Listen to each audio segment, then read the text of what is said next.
ರೇಣುಕಾಸ್ವಾಮಿ ಕೊಲೆ ಕೇಸ್ನಲ್ಲಿ ನಟ ದರ್ಶನ್ ಅವರು ಜೈಲು ಸೇರಿದ್ದಾರೆ. ಅವರು ಇದೇ ಮೊದಲ ಬಾರಿಗೆ ಜೈಲು ಪಾಲಾಗಿರಲಿಲ್ಲ. 2011ರಲ್ಲೂ ಕೂಡ ಜೈಲು ಸೇರಿದ್ರು. ಆ ಒಂದು ಸಂದರ್ಭದಲ್ಲಿ ಅವರ ನಡತೆ ಹೇಗಿತ್ತು, ಅವರಿಗೆ ಪಶ್ಚಾತ್ತಾಪ ಏನಾದರೂ ಕಾಡ್ತಿತ್ತಾ, ಜೈಲಿನಿಂದ ಹೋಗಬೇಕಾದ್ರೆ ಅಧಿಕಾರಿಗಳಿಗೆ ಏನು ಹೇಳಿ ಹೋದ್ರು, ಈ ಎಲ್ಲ ಬಗ್ಗೆ ಮಾತಾಡೋದಕ್ಕೆ ನಮ್ಮ ಜೊತೆ 2011ರಲ್ಲಿ ಜೈಲು ಅಧಿಕಾರಿಯಾಗಿದ್ದಂಥ ಸತೀಶ್ ಅವರು ನಮ್ಮ ಜೊತೆ ಇದ್ದಾರೆ. ಅವ್ರನ್ನ ಮಾತಾಡಿಸ್ತಾ ಹೋಗ್ತೀನಿ. ಸರ್, 2011ರಲ್ಲಿ ನೀವು ಜೈಲು ಅಧಿಕಾರಿಯಾಗಿದ್ರಿ. ಆ ಒಂದು ಸಂದರ್ಭದಲ್ಲಿ ದರ್ಶನ್ ಅವರು ಕೂಡ ಪತ್ನಿಯ ಮೇಲೆ ಹಲ್ಲೆ ನಡೆಸಿದಂಥ ಕೇಸ್ನಲ್ಲಿ ಜೈಲು ಸೇರಿದ್ರು. ಅವರ ನಡತೆ ಹೇಗಿತ್ತು, ಯಾವ ರೀತಿ ನಡ್ಕೊಳ್ತಿದ್ರು ಜೈಲಿನಲ್ಲಿ? ಮೊದಲು ಒಂದೆರಡು ದಿವಸ ಹಾಸ್ಪಿಟ್ಲಿಗೆ ಹೋಗಿ ಬಂದ ನಂತರ ಟೆನ್ಷನ್ ಇದ್ದಿದ್ದು ಕಡಿಮೆ ಆದ ನಂತರ ಓಡಾಡ್ಕೊಂಡಿರ್ತಿದ್ರು. ನಂತರ ಮೊದಲ ಭೇಟಿ ಅಂತ ಹೇಳಿದ್ರೆ ಅವರ ಶ್ರೀಮತಿ ಬಂದರು, ಮಗನೂ ಕರ್ಕೊಂಬಂದಿದ್ರು. ಇಬ್ಬರು ಒಂದು ಸ್ವಲ್ಪ ಹೊತ್ತು ಕಣ್ಣೀರು ಹಾಕಿದ್ರು. ನಂತರ ಆ್ಯಕ್ಚುಲಿ ಹೇಳಬೇಕು ಅಂದರೆ Vijayalakshmi she is A very good lady. ಅವರೇ ಫಸ್ಟು ಹೇಳಿದ್ರು ಆಗಬಾರ್ದಿತ್ತು, ಆಗಿದೆ, ಇನ್ನು ಮುಂದೆ ನಾವು ಚೆನ್ನಾಗಿರೋಣ, ಮಗುಗೋಸ್ಕರ ಭವಿಷ್ಯಕ್ಕೋಸ್ಕರ ಮಾಡೋಣ ಅಂದ್ಬಿಟ್ಟು ಅಂತ ಹೇಳಿದಾಗ ಆಯಿತು. ನನ್ನಿಂದನೂ ದುಡುಕಾಗ್ಬಿಟ್ಟಿದ್ದೀನಿ ನಾನು, ಮುಂದೆ ಈ ರೀತಿ ಆಗದೆ ಇದ್ದಂಗೆ ನಾವು ಚೆನ್ನಾಗಿರೋಣ ಅಂದ್ಬಿಟ್ಟು ಅಂತ ದರ್ಶನ್ ಹೇಳ್ಬಿಟ್ಟು ಅವತ್ತೆಲ್ಲ ಭಾಳ I was feeling very happy. ಯಾರಿಗೆ ತೊಂದರೆ ಕೊಟ್ಟಿದ್ದೀನಿ ಅಂತ ಎಲ್ಲ ಹೇಳ್ತಿದ್ರಲ್ಲ, ಅದೇ ಹುಡುಗಿ ಪಾಪ ಬಂದು ಮಗನ್ನು ಕರ್ಕೊಂಬಂದು ಅವ್ರಿಗೆ ಸಮಾಧಾನ ಮಾಡಿದ್ರಲ್ಲ, really she is great lady. ಪಶ್ಚಾತ್ತಾಪ ಏನಾದರೂ ಅವ್ರು ಕಾಡ್ತಿತ್ತ ಸರ್ ಆ ಸಂದರ್ಭದಲ್ಲಿ? ನಿಮ್ಮ ಜೊತೆ ಏನಾದರೂ ಹೇಳ್ಕತ್ತಿದ್ರೆ? ಸಾಮಾನ್ಯವಾಗಿ ಕೈದಿಗಳ ಜೊತೆ ಜೈಲು ಅಧಿಕಾರಿಗಳು ಮಾತಾಡ್ತಾ ಇರ್ತಾರೆ, ಆ ಸಂದರ್ಭದಲ್ಲಿ ಏನಾದರೂ ಹೇಳ್ಕೊಂಡಿದ್ರ ಅಂತ? ಸರ್, ಏನಕ್ಕೆ ಹಿಂಗೆ ಆಯಿತು ಅಂತ ಗೊತ್ತಿಲ್ಲ. ಮೂರನೇ ವ್ಯಕ್ತಿಗಳು ಕೆಲವರೆಲ್ಲ ಏನೋ ಮಾಡಿ ಮನಸ್ಸು ಕೆಡಿಸಿ ಈ ಥರ ಎಲ್ಲ ಆಗಿರ್ತವೆ ಸರ್. ಈಗ ರಿಯಾಲಿಟಿ ಏನು ಅಂತ ಗೊತ್ತಾಗಿದೆ.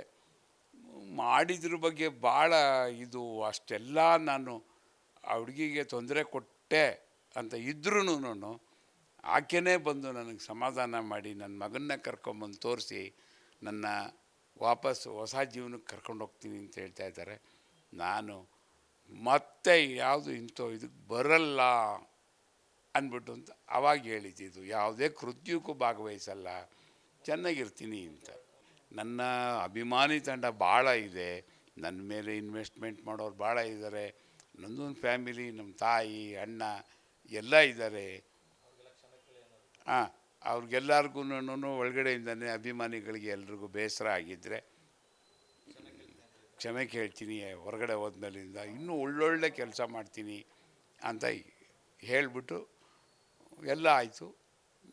ಬಟ್ ವಿಧಿ ಅಂತಿರ್ತದಲ್ಲ ಸರ್, ಅದೇ ಬಿಡುಗಡೆ ಆಗೋ ಟೈಮಲ್ಲಿ ಬಂದು ಎಲ್ಲರಿಗೂ, ಸ್ಟಾಫ್ ಅವ್ರಿಗೆಲ್ಲರಿಗೂ ನಿಮ್ಮೆಲ್ಲ ಕೋಆಪ್ರೇಷನ್ನು ಮತ್ತು ಗೈಡೆನ್ಸ್ ಭಾಳ ಒಳ್ಳೆಯದಿತ್ತು, ಹೋಗಿ ಬರ್ತೀನಿ ಅಂತ ಎಲ್ಲರಿಗೂ ಕೈ ಮುಗಿದು ನಾವು ಎಲ್ಲರಿಗೂ ಆ ಮಾತನ್ನ ಕೇಳೋದೇ ಇಲ್ಲ ಜೈಲಲ್ಲಿ. ನಾವು ಹೋಗ್ತೀನಿ ಅಂದ್ಬಿಟ್ಟು ಹೋಗು ಅಂತ ಮೊದಲೇ ಹೇಳುವ.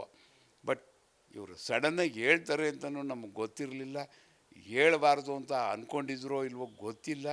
ಒಟ್ಟಲ್ಲೇ ಕಾಕತಾಳೀಯ ಹೋಗಿ ಬರ್ತೀನಿ ಅಂದರು. ನೋಡಿ ಈಗ ಈ ಥರ ಇದೆ. ವಿಧಿ ಮುಂದಗಡೆ ಯಾರು ಏನೂ ಇಲ್ಲ ಸರ್.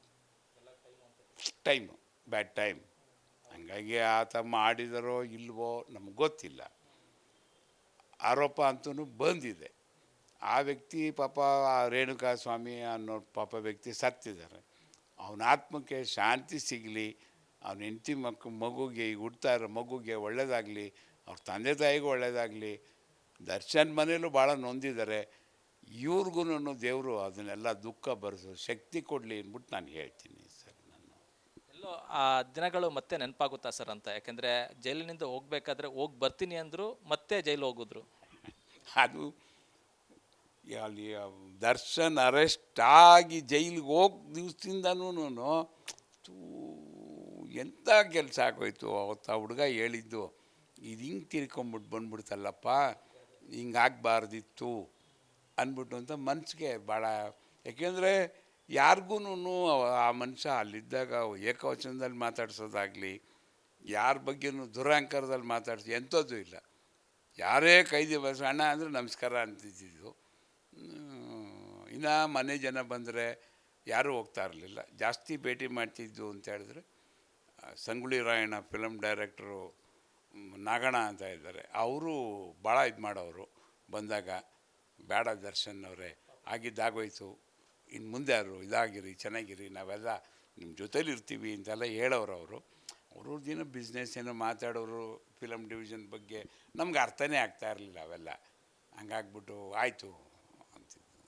ಸರ್, ಸಾಕಷ್ಟು ಚರ್ಚೆ ಆಗ್ತಾ ಇರೋ ವಿಚಾರ ಅಂತ ಅಂದರೆ ದರ್ಶನ್ ಅವ್ರಿಗೆ VIP ಟ್ರೀಟ್ಮೆಂಟ್ ಜೈಲಿನಲ್ಲಿ ಸಿಗ್ತಾ ಇದೆ ಅಂತ. ಆ ರೀತಿ ಇರುತ್ತಾ ಸರ್? ಪ್ರತ್ಯೇಕವಾಗಿ ಕೊಠಡಿಗಳು ಇರ್ತಾವ? ಸರ್, ಒಬ್ಬರು ಚೀಫ್ ಮಿನಿಸ್ಟ್ರೋ, ಪ್ರಧಾನ ಮಂತ್ರಿನೋ, ಮಿನಿಸ್ಟ್ರೋ ಯಾರು ಬಂದಾಗ ಕೋರ್ಟಲ್ಲಿ ಕ್ಲಾಸ್ ಪ್ರಿಸ್ನರ್ ಅಂತ ಬರೀಬೇಕು ಸರ್. ಇನ್ನು ಊಟ ತಿಂಡಿ ಎಲ್ಲನೂ ರೂಮ್ಗೆ ಜೈಲಲ್ಲಿ ಏನು ಮಾಡ್ತಾರೆ ಅದನ್ನು ತೊಗೊಂಬಂದು ಕೊಡ್ತಾರೆ. ಅಷ್ಟೇ ಅಷ್ಟೇ ಅಷ್ಟೇ, ಯಾರೇ ಬರಲಿ ಸರ್. ಯಾಕೆಂದರೆ ಒಬ್ಬ ಸೆಲೆಬ್ರಿಟಿ ನಾಳೆ ಏನಾದ್ರೂ ಆತನಿಗೆ ಜೈಲೊಳಗಡೆ ವ್ಯತ್ಯಾಸ ಆಯಿತು, ಯಾರೇ VIP ವ್ಯತ್ಯಾಸ ಆಯಿತು ಅಂದರೆ ಲಾ ಆ್ಯಂಡ್ ಆರ್ಡರ್ ಪ್ರಾಬ್ಲಮ್ ಎಷ್ಟು ಬರ್ತದೆ ಸರ್. ಹಾಗಾಗಿ ಎಲ್ಲ 4,000 ಜನ ಬಂದಿಗಳ ಜೊತೆ ಅವ್ರನ್ನೂ ನೋಡ್ಕೊತಾ ಇರ್ತೀವಿ. ಇದೊಂದು ಸ್ವಲ್ಪ ಜಾಸ್ತಿ ನಿಗಾ ಇಟ್ಟಿರ್ತೀವಿ ಸರ್. ಈಗ ಯಾರೋ ಅಭಿಮಾನಿ ಅಂತ ಅವನು ಹೇಳ್ತಾನೆ, ಬಂದಾಗ ಏನಾದ್ರು ತೊಗೊಂಡು ಚುಚ್ಚೋದು, ಏನಾದ್ರು ಮಾಡ್ದ ಹೊಡೆದ, ಅದು ದೊಡ್ಡ ಸುದ್ದಿ ಆಯ್ತದೆ. ತಿರ್ಗಾ ನಮ್ಗಳಿಗೆಲ್ಲ ಎನ್ಕ್ವೈರಿ ಅವು ಇವು ಎಲ್ಲ ಇರ್ತವೆ ಸರ್. ಇವೆಲ್ಲ ಅವಾಯ್ಡ್ ಮಾಡ್ಕೊಳ್ಳೋಕ್ಕೋಸ್ಕರ ಅವ್ರನ್ನ ಸಪ್ರೇಟ್ ಇಟ್ಟು ನೋಡ್ತಾ ಇರ್ತೀವಿ ಸರ್, ಅಷ್ಟೇ. ಸರ್, ಮತ್ತೊಂದು ಅಂದರೆ ದರ್ಶನ್ ಅವರು ಮನೆ ಊಟಕ್ಕೆ ಬೇಡಿಕೆ ಇಡ್ತಾ ಇದ್ದಾರೆ. ಆದರೆ ಮನೆ ಊಟ ಕೊಡೋದು ಎಷ್ಟು ಸರಿ? ಜೊತೆಗೆ ನೀವು ಜೈಲು ಅಧಿಕಾರಿಯಾಗಿದ್ದವರು, ಈ ಥರದ್ದೇನಾದರೂ ಪದ್ಧತಿ ಇದೆಯಾ ಏನು ಸರ್? ನಮ್ಮ ಮ್ಯಾನ್ಯುಯಲಲ್ಲೇ ಇದೆ, it's discretionary power of the superintendent. ಜೊತೆಗೆ ಈ ಥರ ಬಂದಾಗ ನ್ಯಾಯಾಲಯದಲ್ಲಿ ಕೇಳ್ಕೊತಾರೆ. ಇಲ್ಲಿ ನಮ್ಮಲ್ಲಿ ಸೆಕ್ಯೂರಿಟಿ ಹೇಳ್ಬಿಟ್ಟು, ನೋಡಪ್ಪ ನೀನೊಬ್ಬನಿಗೆ ಊಟ ತರಿಸಿದ್ರೆ ನಿನ್ನ ಜೊತೇಲಿರೋರು ಎಲ್ಲರೂ ಕೇಳ್ತಾರೆ ಊಟ, ಇಲ್ಲ ನೀನೇ ಅಷ್ಟು ಜನಕ್ಕೂ ತರಿಸ್ಕೊಡ್ತೀನಿ ಅಂದರೆ ಅಷ್ಟನ್ನೆಲ್ಲ ಚೆಕ್ ಮಾಡಿ ನೋಡಿ ಬಿಡೋಕ್ಕೆ ನಮ್ಮಲ್ಲಿ ಜನನೂ ಕಡಿಮೆ ಇರ್ತಾರೆ. ಒಬ್ಬರೇ ವ್ಯಕ್ತಿ ಆಗಿದ್ದಿದ್ರೆ ಅದೊಂಥರ ಇರ್ತಿತ್ತು. ಈಗ ಜೊತೇಲಿರೋರೆಲ್ಲ ಅಷ್ಟೊಂದು ಜನ ಅವರೇ, ಅಲ್ಲಿ ಬೇರೆ ಬೇರೆ ಹುಡುಗರೆಲ್ಲ ಹೇಳ್ಕೊಡ್ತವೆ, ಇದೇನ ನಿಮ್ಮ ಬಾಸು ಅವರೊಬ್ಬರೇ ಊಟ ತರಿಸ್ಕೊತಾವ್ರೆ, ನಿನಗೇನಿಲ್ವಾ? ಇವು ಒಂಥರ ಇವು ಕೋತಿಗೆ ಎಂಡ ಕುಡಿಸ್ದಂಗೆ, ನನಗೂ ತರಿಸ್ಕೊಡು, ನನಗೂ ಊಟ ಬೇಕು, ನನಗೂ ತಿಂಡಿ ಬೇಕು. ಸೂಪರ್ಡೆಂಟ್ ಹತ್ರ ಪ್ರತಿ ಸೋಮವಾರ ರೌಂಡ್ಸ್ಗೆ ಹೋದಾಗ, ಸರ್ ಅವರೊಬ್ಬರಿಗೆ ಸರ್ ಊಟ ನಮಗೂ ಕೊಡಿಸಿ ಸರ್ ಅಂತ ಶುರು ಮಾಡಿದ್ರೆ ಆವಾಗ ಕಷ್ಟ ಆಗ್ತದೆ.